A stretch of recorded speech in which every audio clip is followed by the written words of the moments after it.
Okay, so first things first, we have to go over a couple of quick things that I think are important to note.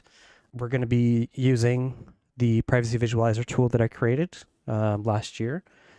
The way that we're going to be handling this reading process is we're going to mark anything that is collected as blue. We're going to assume worst case scenario. So if the policy says that they do have the capability of collecting this information, we will mark it as such. We're going to assume that whatever user is being presented with whatever pop-up, they're just going to click yes, right? So we're just going to assume worst case scenario. Blue will be collected data. Yellow will be data that is shared, but not necessarily sold. So data that's shared can be data that's shared with third parties like payment processors, or it can be something like sharing information with other companies that the company happens to own, or law enforcement, or whatever, right? And then finally, red will be data that is sold. This is information that is sold to third parties for Amazon to make money off of. We are going to use the definition of sold using the CCPA because it keeps things a little bit easier to track amongst all of the policies that we read. So if you want to use the privacy visualizer yourself, I do recommend following along with your own instance of it. And let's jump into it. Amazon.com private. Actually, let's first find where you find this. We got to start from scratch, right? We got Amazon.com. Look at all this crap. It's so good. We're going to scroll down to the very bottom and we're going to go to their privacy notice. Okay. So, Amazon.com privacy notice. Last updated June 30th, 2025. View the prior version of this privacy notice, which is cool. It's nice if they give us that. We know you care about how information about you is used and shared, and we appreciate your trust that we will do so carefully and sensibly. This privacy notice describes how Amazon.com and its affiliates, collectively Amazon.com, collect and process your personal information through Amazon products, services, stores, website, and physical locations, devices, and applications that reference this privacy notice, otherwise known as Amazon services.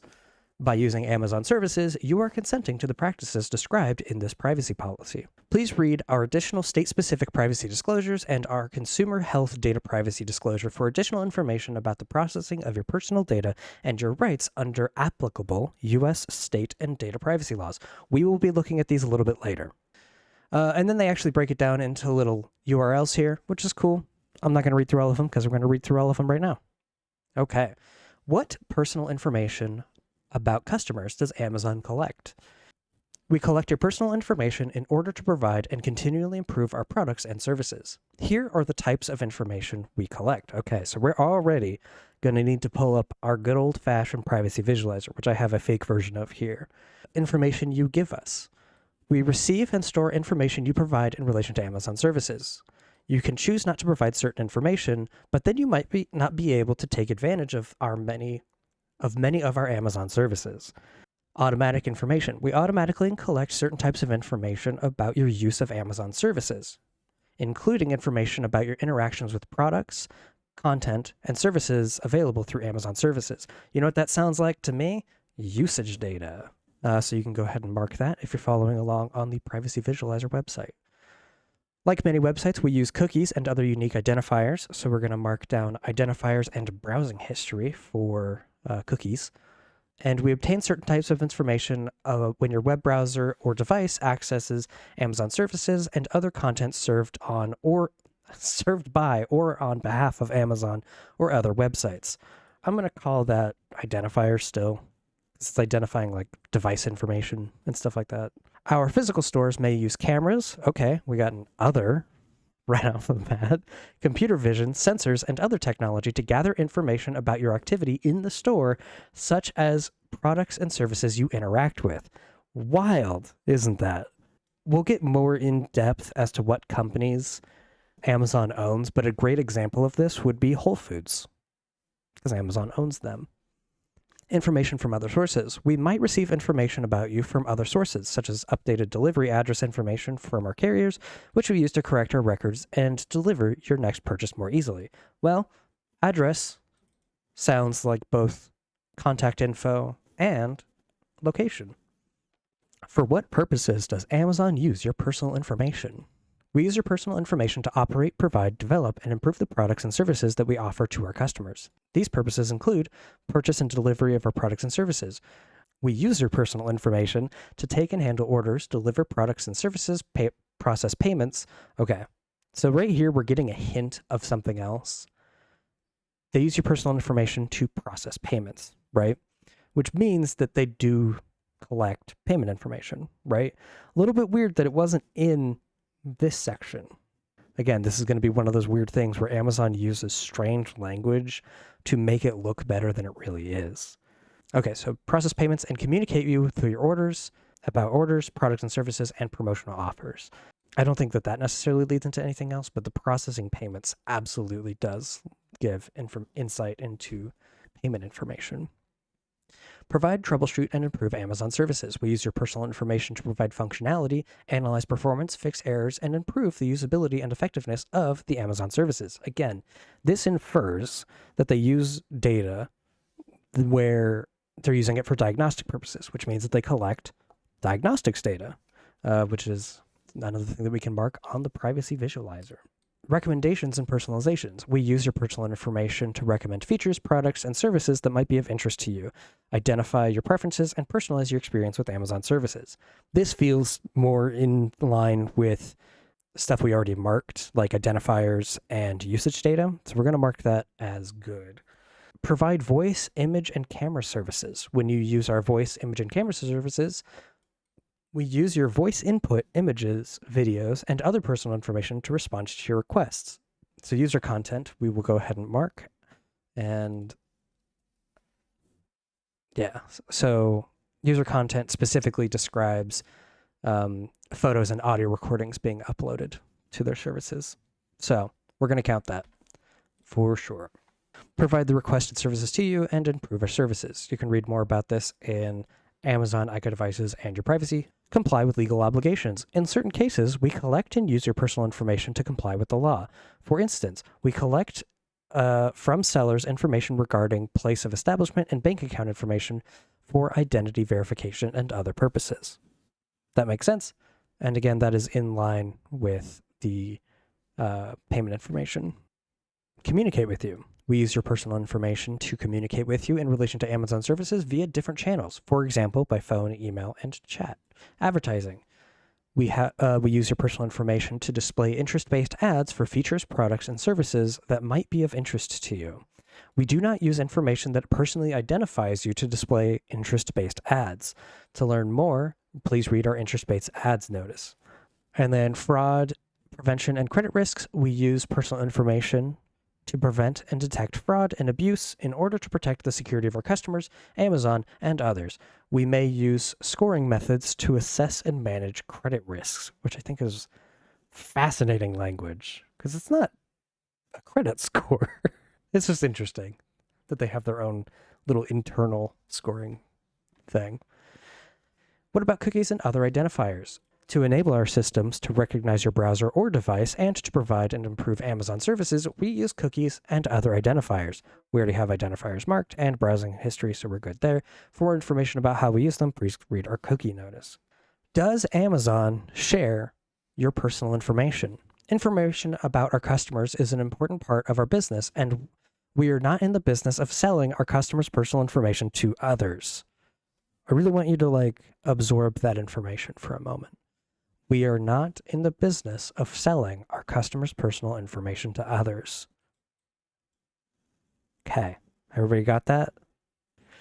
We share customers' personal information only as described below and with subsidiaries of Amazon Incorporated controls that are either subject to this privacy notice or follow practices at least as protective as those described in this privacy notice. I actually did look through a bunch of their subsidiaries, and that is accurate. Everything is no worse than what is described in this policy, which is great. I actually really like that. Transactions involving third parties. We make available to you services, products, and applications or skills provided by third parties for use on or through Amazon services. For example, you can order products from third parties through our stores, download applications from third-party application providers from our app store, and enable third-party skills through our Amazon Alexa services. we also offer services or sell product lines jointly with third-party businesses, such as co-branded credit cards. You can tell when a third party is involved in your transaction, and we share customers' personal information related to those transactions with that third party. Okay, so right off the bat, we have something to add to our privacy visualizer. Financial information, transactions, it's right there. Third-party service providers. We employ other companies and individuals to perform functions on our behalf. Examples including fulfilling orders or products or services, delivering packages, sending postal mail and email, removing repetitive information from customer lists. That's interesting. Analyzing data, providing market assistance, providing search results and links, including paid lists, listings and links, processing payments, transmitting content, scoring, assessing, and managing credit risk, which again is fascinating, and providing customer service. These third-party service providers have access to personal information needed to perform their functions, but may not use it for other purposes. Okay, so this one, unfortunately, is kind of vague in some ways. Obviously, we have stuff like delivering packages, which would be your location, so obviously that's shared. Business transfers. Okay, I'm telling you, this chunk contains the funniest thing I have ever seen in a privacy policy. Okay, are you ready for this? This is seriously the boldness of this statement. As we continue to develop our business, we might sell or buy other businesses or services. In such transactions, customers' information generally is one of the transferred business assets, but remains subject to the promises made in any pre-existing privacy notices, unless, of course, the customer consents otherwise. Okay, here's the sentence. You ready? You ready? Also, in the unlikely event that Amazon.com Incorporated or substantially all of its assets are acquired, customer information will, of course, be one of the transferred assets. So they're basically saying, in the crazy, weird one-off universe where Amazon.com gets bought out, we'll share your data. I have never seen anybody phrase it like that. Like, no other company says, in the unlikely event. There's a weird confidence to the way they phrase this, and it's weird. It's weird. like this is normal for like most privacy policies, but the way that they specifically say this is just strange. And Spacey Luna brings up a great point. They're kind of right, you know, like like who's gonna buy Amazon, right? But yeah, exactly. Tell us you're a monopoly without stating it. Good gravy. Anyways, protection of Amazon and others. We release account and other personal information where we believe release is appropriate to comply with the law, enforce and apply our conditions of use and other agreements, or protect the rights, property, or safety of Amazon, our users, or others. This includes exchanging information with other companies and organizations for fraud protection and credit risk reduction. Other than set out above, you will receive notice when personal information about you might be shared with third parties, and you will have an opportunity to choose not to share that information. Okay. So again, we kind of have like really vague terms, right? Like it's a little hard to actually parse through all of this and figure out like, okay, what do they actually share, right? Because so far we just have transactions and location. And I mean, we could probably extrapolate things like user content because they share it with customer service, right? So I think that one's fair. But there's some like really weird things in here that make it kind of hard to parse through, right? And that's something that I think is really important to note. This privacy policy is weird, but we're going to keep going. And this is something that I think is hysterical. How secure is information about me? We design our systems with your security and privacy in mind. Now, I'm going to go on a quick tangent with you. Amazon owns a lot of companies, as I'm sure some of you are aware. So, this is a website that shares all of the companies that owns Amazon. And actually, this also shows who owns Amazon, which you see some of our favorites in here. But I want to go through this stinky list.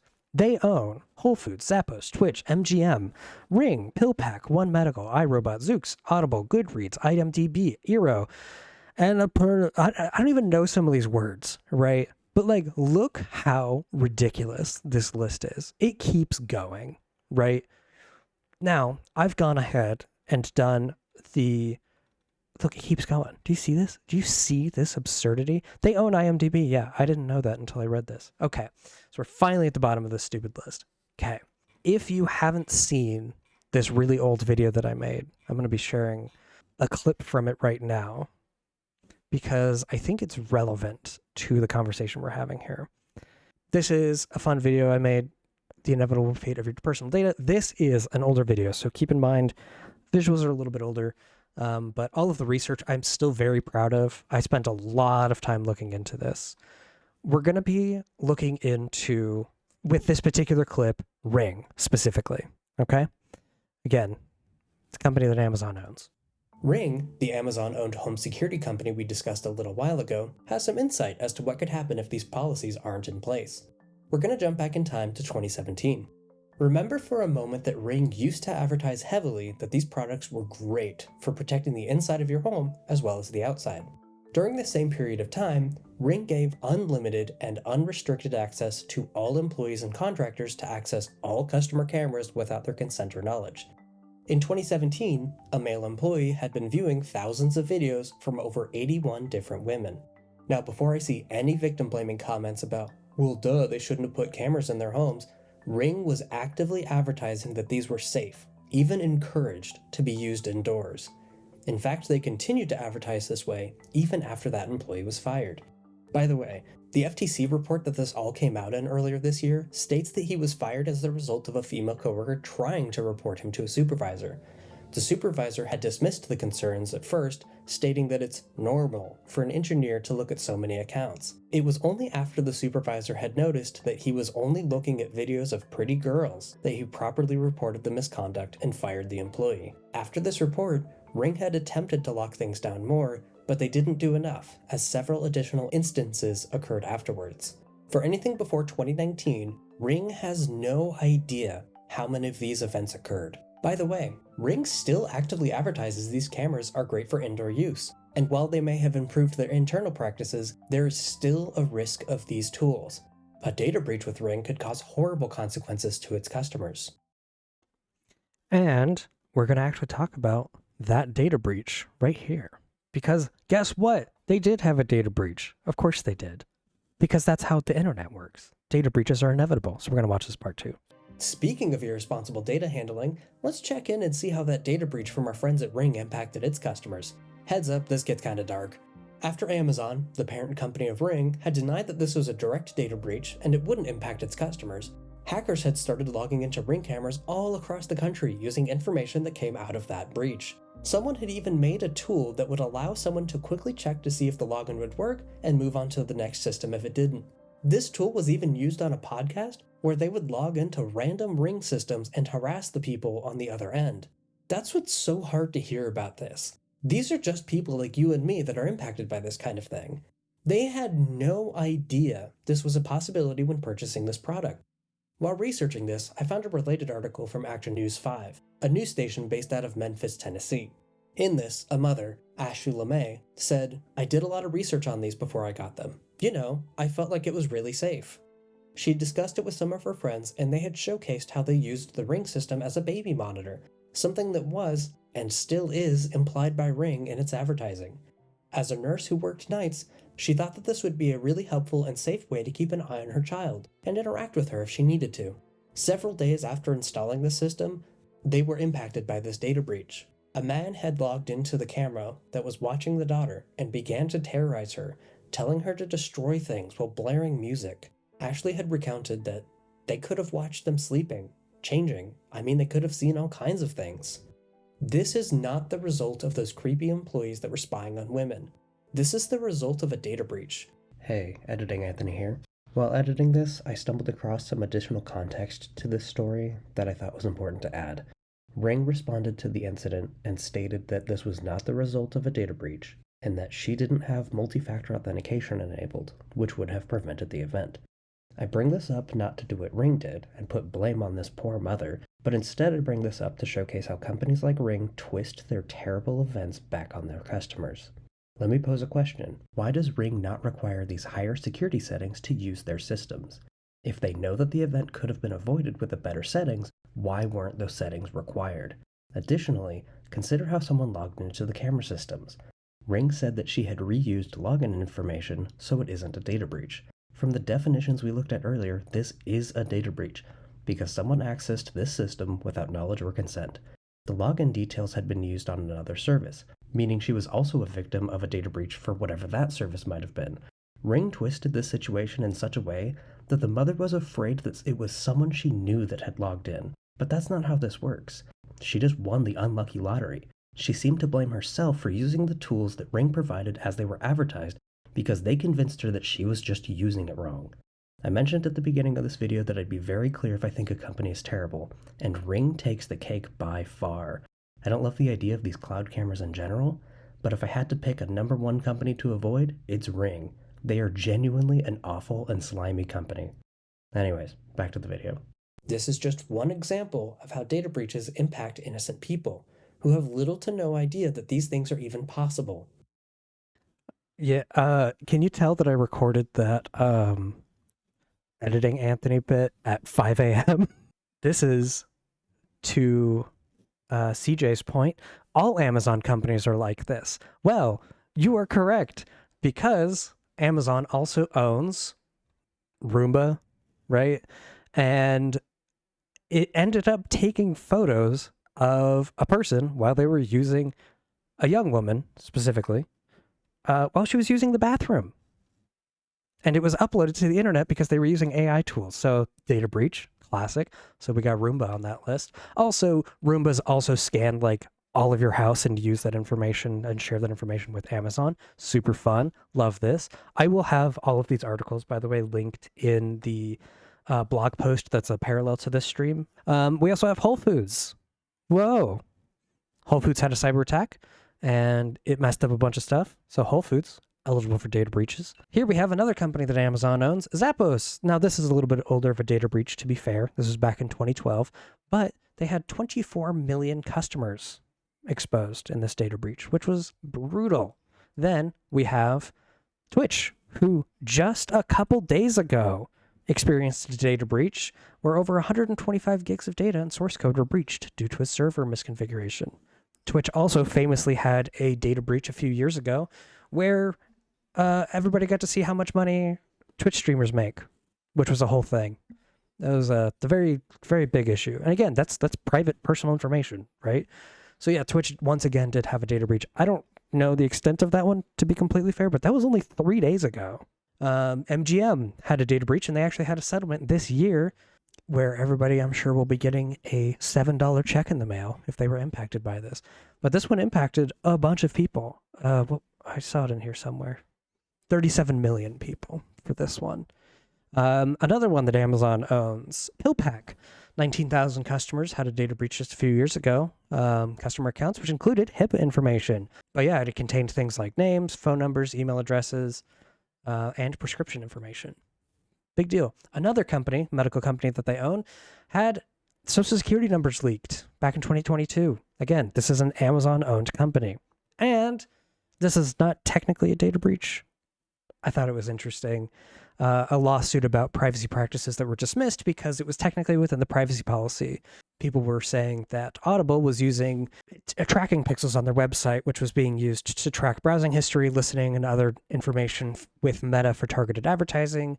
But technically, that is within the realm of the privacy policy that we've been reading. So it's really important to note that, like, while Amazon says that they want to keep security and privacy in mind, just with these 9 companies that we looked at, we can see a massive trend stating otherwise. Tracking pixels, yes. So tracking pixels are, this video kind of explains how that works. So when a website puts an image on a website as a reference, I'm oversimplifying this for clarity, but when they put an image on a website, that image technically gets to place a cookie on that website. So in this instance, Meta had a tracking pixel in Audible so that Meta was able to gather information about where you were going on their website and use that for advertising purposes. So if you want to learn more about that, highly recommend this video. Now that we're back from our side tangent, we were learning about how secure your information is, but then we kind of saw that, whatever, right? So we work to protect the security of your personal information during transmission by using encryption protocols and software. Again, just think back to the 9 examples we looked at just a little bit ago. We follow the payment card industry data security standard when handling credit card data. That's not unique to Amazon. Like that's an industry standard. That doesn't mean anything. We maintain physical, electronic, and procedural safeguards in connection with the collection, storage, and disclosure of customer personal information. Our security procedures mean that we may ask you to verify your identity before we disclose personal information about you. Our devices offer security features to protect them against unauthorized access and loss of data. That's worked out super well. You can control these features and configure them based on your needs. Learn more about how to manage security using settings of your device at this place. It is important for you to protect against unauthorized access to your password and to your computers, devices, and applications. We recommend using a unique password for your Amazon account that is not used for any other online accounts. I agree. Okay, so consider enhancing your security by settings by going to your security page. Be sure to sign off when finished using a shared computer. Again, good advice. Totally agree. What about advertising? Third-party advertisers and links to other websites. Amazon services may include third-party advertising and links to other websites and apps. Third-party advertising partners may collect information about you when you interact with their content, advertising, and services. For more information about third-party advertising at Amazon, including interest-based ads, please read our interest-based ads notice. To adjust your advertising preferences, please visit your ads privacy choices. Oh yeah, I don't have the visualizer up. I'm sorry. Use of third-party advertising services. We provide ad companies with information that allows them to serve you with more useful and relevant Amazon ads and to measure their effectiveness. We never share your name or other information that directly identifies you when you do this. Instead, we use advertising identifiers like a cookie, a device identifier, or a code derived from applying an irreversible cryptography to other information like an email address. For example, if you have already downloaded one of our apps, we will share your advertising identifier and data about that event so that you will not be served an ad to download the app again. That's actually a really great example of some of the importance of like advertising, personalized advertising. That's actually super fair. I actually really appreciate that example. While we do not share specific shopping actions like purchases, product views, or searches with ad companies, we may share an advertising identifier as an estimate of the value of the ads they show you on our behalf so they can serve you with more effective Amazon ads. Some ad companies also use this information to serve you relevant ads from other advertisers. You can learn more about how to opt out of personalized advertising, such as cross-context behavioral advertising, by visiting your privacy choices. So what information can I access? In my account, you can access your information, including your name, address, payment information, profile information, Prime membership, household settings, and purchase history. Ooh! Do you see that? We just unlocked another one. Purchase history. See how they sneak that in there? Again, they get real sneaky with this language. So, what choices do I have? If you have questions about how we collect and use your personal information, please contact our customer service. Many of our Amazon services also include settings that provide you with options on how your information is being used. As described above, you can choose not to provide certain information, but then you will not be able to basically, if you don't give them stuff, you might not be able to use it. You can add certain information on pages, such as those referenced in What Information Can I Access? When you update information, we usually keep a copy of the prior version for our records. Ooh, interesting. If you do not want to receive emails or other communications from us, please adjust your customer communication preferences. If you don't want to receive in-app notifications from us, please adjust your notification settings in the app or device. You may adjust your personalized advertising preferences by visiting this. The help feature on most browsers and devices will tell you how to prevent your browser or device from accepting new cookies. Wait, what? How to have the browser notify you when you receive a new cookie. Is that real? Wait, that's actually so cool. or how to block cookies altogether. Because cookies and identifiers allow you to take advantage of some of essential features of Amazon services, we recommend that you do leave them turned on. Of course you do. For instance, if you block or otherwise reject our cookies, you will not be able to add items to your shopping cart. That's true. We learned that in the cookie video. Proceed to checkout or use any services that require you to sign in. For information about cookies or other identifiers, see our cookie notice. If you want to browse our website without linking the browsing history of your account, you may do so by signing out of your account and blocking cookies on your browser. You can manage these recommendations you receive in our store. You can manage the recommendations you receive in our store at Improve Your Recommendations, and you can remove recommendations you don't want to see by unchecking the Use this recommended item or Use this item for recommendations toggle on the right side of the page for each item. You can edit your browsing history as well. That's true, you can. You are also able to opt out of certain other types of data usage by updating your settings on the applicable Amazon website. For example, manage your content and device or application. Learn more about certain devices at our privacy settings FAQ page. Most non-Amazon devices will also provide users with the ability to change their device permission. For example, disable or access location services or contacts. We unlocked a new one. Contacts. There we go. See how we're weirdly filling this out throughout this entire thing? It's so strange. For most devices, these controls are located in the device settings menu. If you have questions about how to change your device permissions or devices manufactured by third parties, we recommend that you contact your mobile service carrier or device manufacturer. If you are a seller, you can add or update certain information in Seller Central, update your account information by accessing seller account information, and adjust your email preferences or other communications you receive by us by updating your notification preferences. If you are an author, you can add or update the information you have provided in the Author Portal and Author Central by updating your accounts in the Author Portal and Author Central, respectively. In addition, to the extent required by applicable law, you may have the right to access or delete your personal information. If you wish to do any of these things, you may go to the data privacy queries. Depending on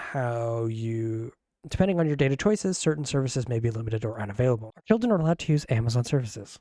Amazon does not sell products for purchase by children. We sell children's products for purchase by adults. If you're under 18, you may use Amazon services only with the involvement of a parent or guardian. We do not knowingly collect the personal information from children under the age of 13 without the consent of the child's parent or guardian.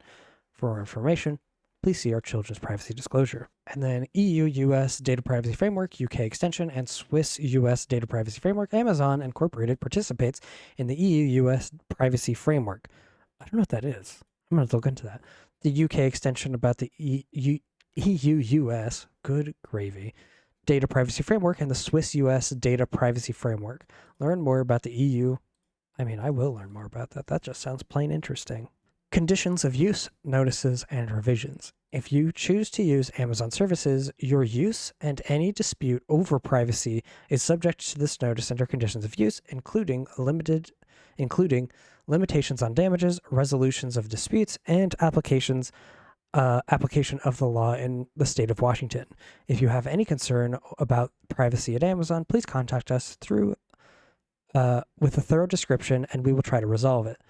Our business changes constantly, and our privacy notice will change also. You should check our website frequently to see recent changes.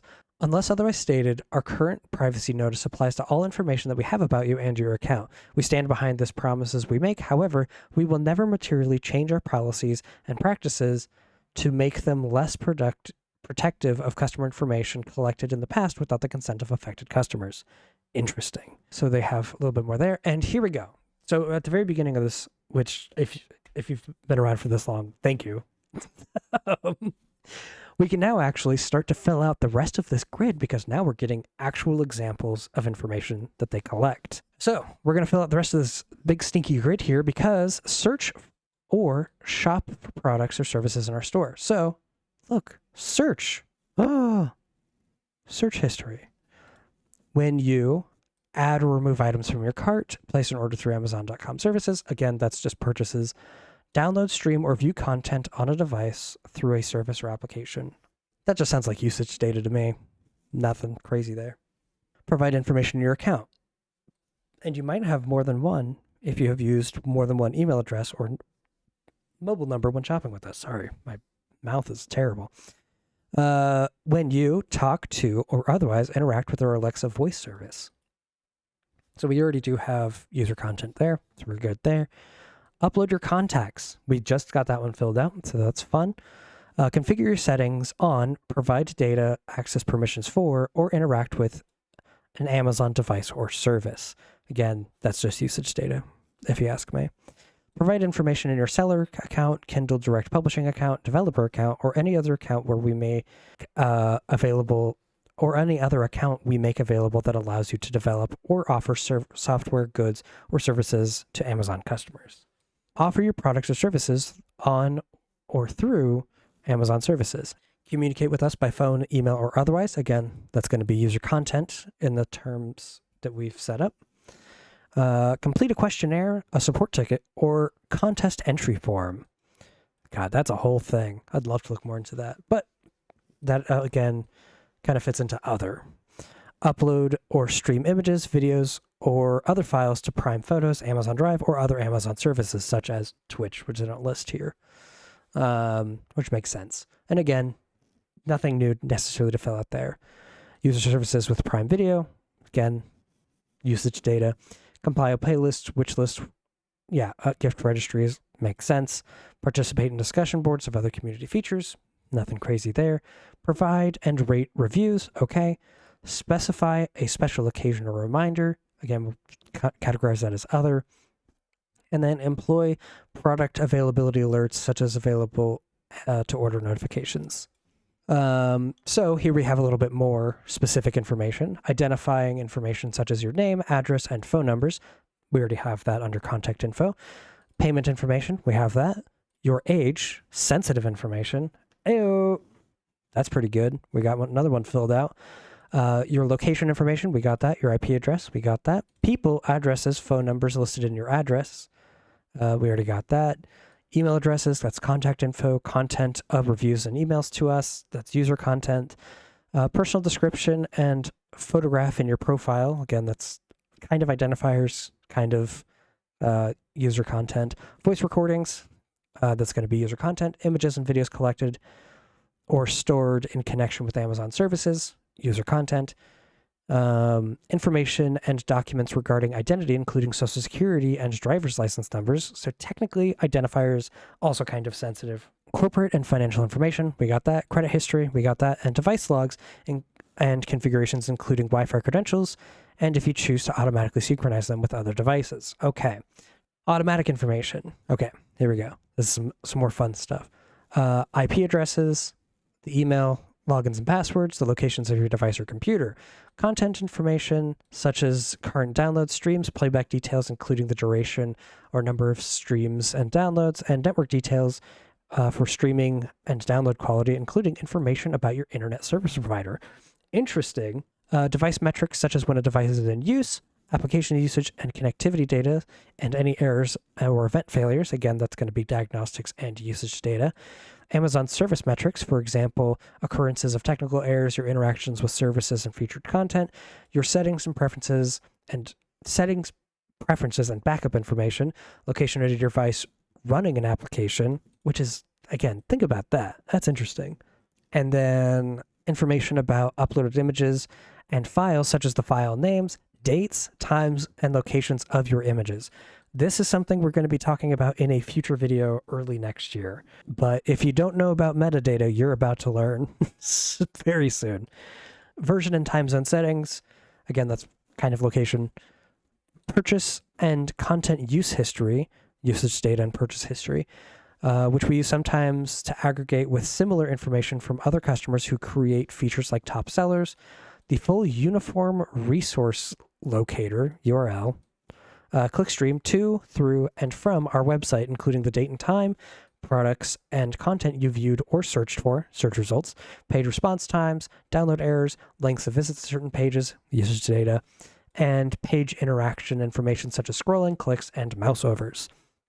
They also collect phone numbers used to call our customer service number and images when you or videos when you shop in our stores or use Amazon service. We may also use device identifiers, cookies, and other technology devices, applications, and web pages to collect browsing, usage, and other technical information. Other information from other sources. Examples of information we receive from other sources include updated delivery address information from carriers or other third parties, which we use to collect for our records and deliver your next purchase or communication more easily. Account information, purchase, and again, a lot of this is like repeated.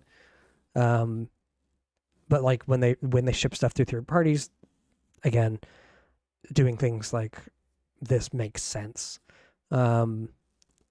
So page view information in some merchants which we operate co-branded businesses or for which we provide technical fulfillment, advertising, and other services. Information about your interactions with products and services offered by your subsidiaries, so like Twitch, stuff like that. Search results and links, including paid listings such as sponsored links. Information about internet-connected devices and services linked with Amazon, and credit history.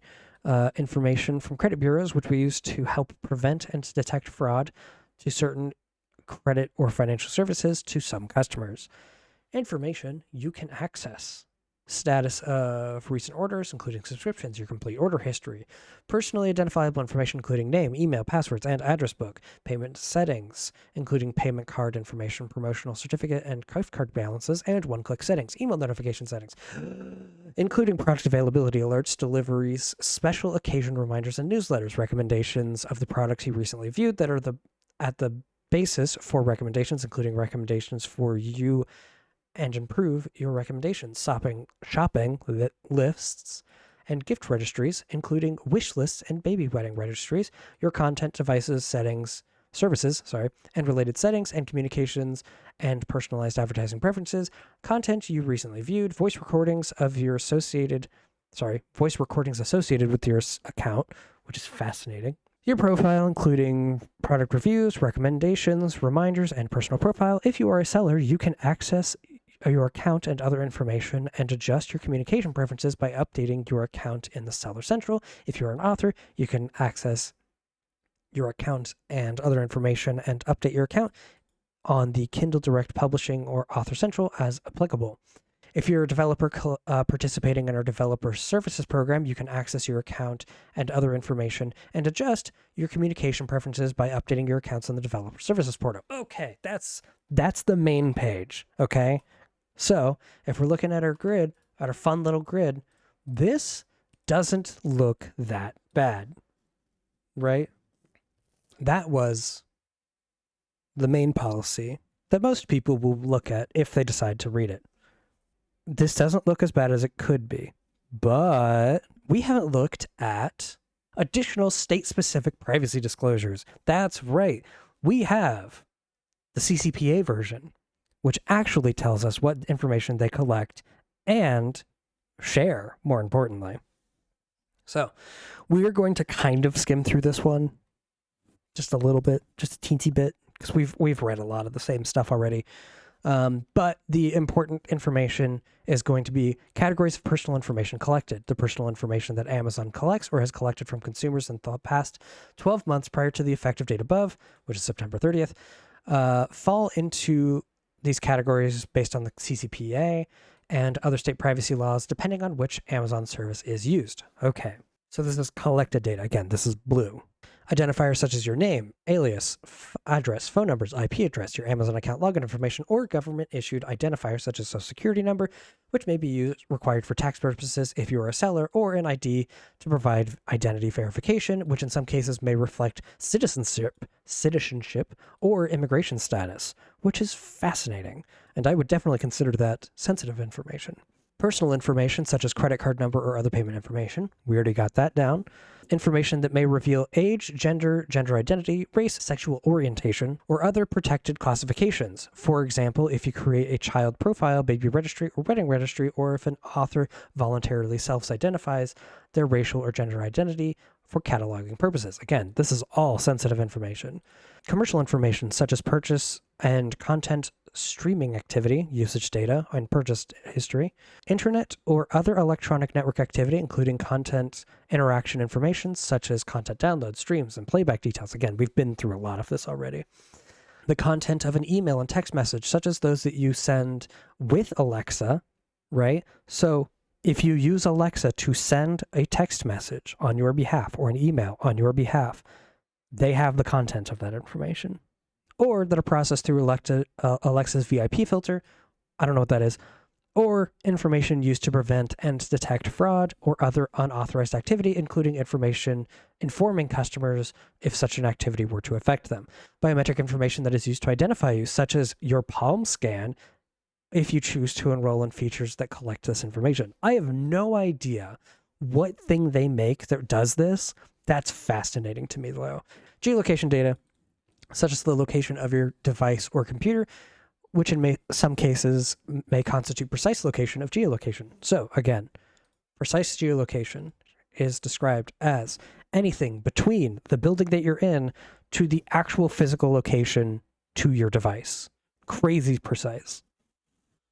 And given how many wireless technologies Amazon creates, I'm assuming it's on the further end of this list. Audio information, audio or visual information, such as voice recordings when you speak to Alexa, or images and videos collected or stored in connection with Amazon services.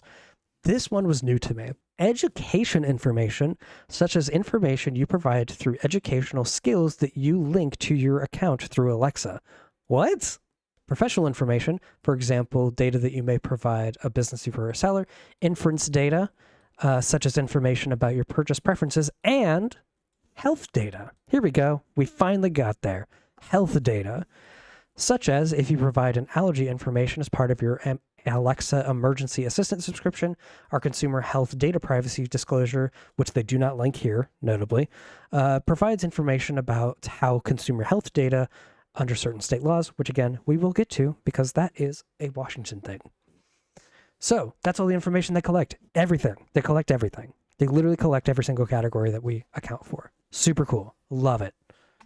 Now, information they share. Wow. So they share identifiers. Well, they just made our lives a little bit easier. Identifiers, right? Such as your name, address, which is contact information, location, government identifiers, such as if we use a third party to deliver your order, or if we use third-party service to verify your identity, certain types of ID to provide identity verification, which in some cases can reflect your citizenship or immigration status. Bam, we got sensitive information. Personal information, such as your credit card number or other payment information. We already got that. Information that may reveal age, gender, or gender identity. Again, we already have sensitive information now, but all of that is shared information. Yay. Commercial information, such as the details of products or services you purchased, purchase history. If a third-party service provider assists in providing that product or service to you, again, we're assuming worst-case scenario. Internet or other electronic network activity information, such as if we use a service provider to help us gather crash reports, diagnostics data. Of the health of our devices and services, information regarding or information relating to our prevention and detection of fraud and other unauthorized activity, which may require disclosing certain information about potentially affected customers to law enforcement. Geolocation data, which may constitute precise geolocation data. Keep that in mind with some of these things that we saw earlier. Such as providing a delivery partner the location of your garage in order to deliver a package using the Amazon key. Audio visual information, which we do actually have already, which is fun. For example, service provider reviews recordings of customer service phone calls for the quality assurance purposes, or if we use a service provider to fulfill your order to print images from Amazon Photos account. Education information, which I'm calling other. Oh, did I deselect purchase history? Thanks. Got a little excited there. So yeah, so the education thing, professional information, for example, we provide your account details to a service provider for verification as a business account. Inference data, for example, if we were to use service provider to help us optimize the accuracy of your shipping address and to make sure that your order reaches you. And health data, whoa, that's shared too, crazy. So advertising, so this is identifiers such as cookies, device identifiers, or code. Again, we kind of saw this earlier, but they do not share your name or other information that directly identifies you with ad companies. But here we have internet or electronic network activities information. So we have now browsing history and search history and usage data, right? For all of this. Super cool. And then inference data, like shopping habits and stuff like that, which is great. We love that. Now, this is it. This is the grid. This is the correct full grid. The only thing that I was not able to find that they actually share with third parties is contacts specifically, which I thought was really interesting. So this is an accurate representation of that. Now, there's one really, really important thing that I want to point out in here. No sale of personal information. In the 12 months prior to the effective date of this disclosure, which was just a few months ago, Amazon has not sold any personal information of its customers as those terms are defined under the CCPA. Amazon doesn't sell information to third parties. Almost yellow bingo. But yeah, so they don't technically sell information. But remember this list. Remember this gigantic list of companies that Amazon owns. So all of the stuff we just discussed that they share can be shared with any of these companies, no problem, for the cases of advertising, because they own them. It's the same company as far as they're concerned, right? Look at all these companies. Look at all these chickens. This is right, exactly. So they give information to all of these companies, which is not technically considered sale because they own it, right?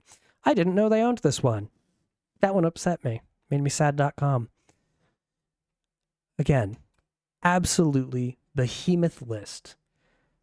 And again, they also did mention that they do share this information, not for sale, to some other third parties, such as law enforcement. Totally cool. We have actually seen cases, which I don't have any links to this, I'll put it in the blog though, where Ring has been giving personal information from their services directly to law enforcement with no warrant required. Ring just hands it over to them. They don't care. So yeah. That is the bulk of the stuff I wanted to talk about today. The actual health information is things related to the health companies, such as insurance information, benefits, purchases you made with your health insurance, and anything related to illness or injury, biometric information like the palm scan we mentioned earlier.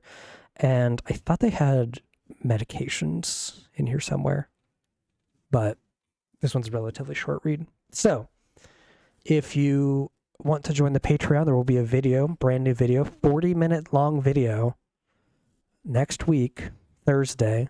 And then we'll be doing a live stream with Patreon and channel members. So if you want to watch that early before everybody else, you can join the Patreon at patreon.com/rejectconvenience. Otherwise, I hope you all have a wonderful rest of your day. And as always, be kind and patient with each other.